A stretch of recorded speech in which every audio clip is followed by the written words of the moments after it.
قرآن بھی پڑھیں، اوریجنل ضرور پڑھیں، سمجھ میں آئے یا نہ آئے، سمجھ میں آئے یا نہ آئے، یہ کوئی ایکسکیوز نہیں ہے کہ سمجھ میں نہیں آتا۔ اس کا جواب بھی، وقت بہت تیزی سے گزر گیا لیکن اس کا جواب بھی دے کر آگے بڑھوں۔ صاحب آخر سمجھ میں نہیں آتا تو پڑھنے سے فائدہ کیا ہے؟ یہ سحر کے وقت جو پرندے چہچہاتے ہیں ان کی آواز سمجھ میں آتی ہے؟ مرغ سحر جو اذان دیتا ہے اس کی اذان کا ترجمہ جانتے ہیں آپ؟ آبشار جو قدرتی آبشار ہیں، جو جھرنا گرتا ہے قدرتی، اس کا جو نغمہ ہے اس کا ترجمہ آتا ہے آپ کو؟ نسیم و صبا کے جھونکے جب چلتے ہیں اور پھولوں کے ساتھ اٹکھیلیاں کرتے ہیں تو ان کا ترنم آپ کی سمجھ میں آتا ہے؟ کلی جب چٹکتی ہے تو کیا کہتی ہے ترجمہ معلوم ہے آپ کو؟ مگر یہ سب آپ کے نفس پر، ذہن پر، قلب پر ایک اثر ضرور ڈالتا ہے۔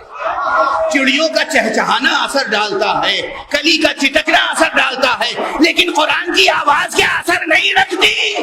تو ترجمہ آتا ہو یا نہ آتا، اللہ کے کلام کی تاثیر ہے جو نفس پر اثر کرتی ہے۔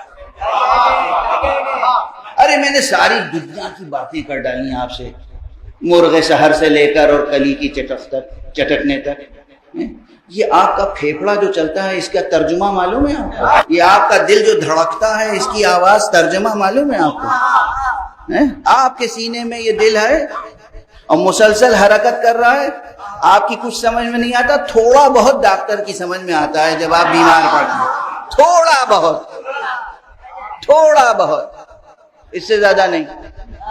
یہ اللہ کا کلام ہے۔ قرآن پڑھیے، پابندی سے پڑھیے، روزانہ پڑھیے، صبح و شام پڑھیے، توفیق ہو تو سحر میں پڑھیے، اور پھر توجہ کے ساتھ ادب الہی ملحوظ خاطر رکھتے ہوئے، خدا کی محبت دل میں رکھتے ہوئے، خدا پر یقین دل میں رکھتے ہوئے قرآن پڑھیے، اور پھر روزانہ تھوڑا سا وقت یا ہفتے میں 1-2 دن نکالیے اور کسی قرآن کے عالم کے پاس بیٹھیے اور پھر اس سے ترجمہ اور ترجمانی اور اس کا میسج، اس کا پیغام سمجھنے کی کوشش کیجئے اور پھر اپنی زندگی میں عمل کرنے کی کوشش کیجئے۔ قرآن بھی پڑھیے، ترجمہ بھی پڑھیے، یہ نہیں کہ ترجمے کے بغیر تو ہم پڑھتے ہی نہیں، قرآن بھی پڑھیے، ترجمہ بھی پڑھیے۔ اس میں آپس میں کوئی لڑنے جھگڑنے کی بات نہیں ہے، معلومات تفرقے ہو گئے، بحثیں ہو رہی ہیں، آستینیں الٹی جا رہی ہیں، آوازیں بلند ہو رہی ہیں، کیا فائدہ قرآن پڑھنے سے؟ استغفر اللہ، کیا فائدہ قرآن پڑھنے سے؟ کیا فائدہ قرآن پڑھنے سے؟